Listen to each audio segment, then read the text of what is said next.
Madam Secretary, let me ask you about the land conveyance issues in Legacy Wells. As you can tell, not only from my discussion here today, but previous conversations we've had, this is something that isn't sitting well with the people in the state of Alaska, and it clearly doesn't set well with me.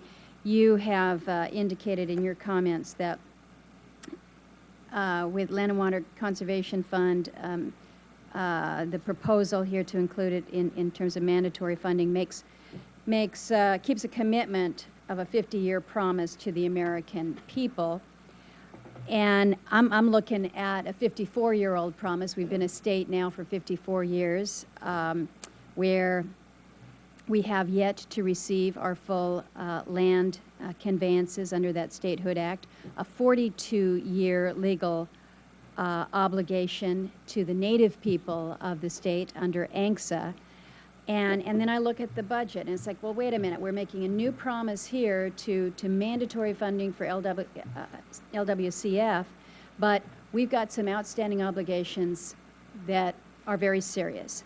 And so I appreciate what you have said in that these decisions were made prior to your arrival here. You're defending a budget that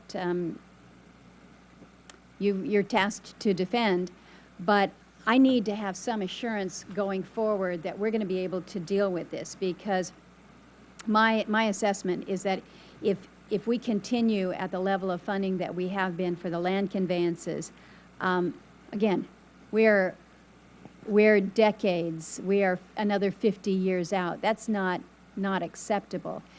Can you give me some assurance that you will look to revising the spending priorities in attempt to finish these interim conveyances and the surveying and patenting that needs to go forward?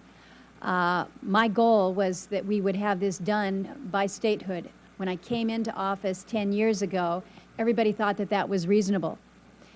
Now it looks like it's not only another decade, it may be a decade beyond that. I need to have some assurance that we're going to finish this, because in the meantime, the people of the state of Alaska and the Native people under ANCSA can't move. We can't move on their lands.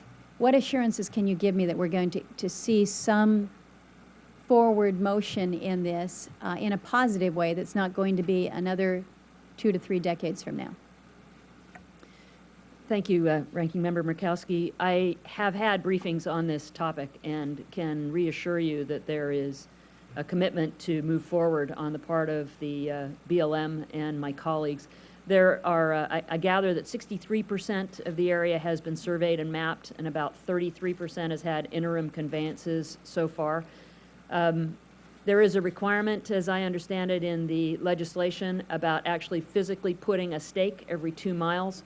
The use of mapping technologies, which weren't available at the time those things were written, it gives us an opportunity to be able to move forward in a more expeditious way on conveyances and do it using technology that's a lot more efficient and effective. So be happy to get into more detail with you and have my teammates that are steeped in this talk with you about how the budget supports moving that forward. Well, and I'm going to be meeting later today to review the schedule, apparently, that has been proposed. I don't know whether or not that is a schedule that you all have agreed to, but we need to have greater assurance here.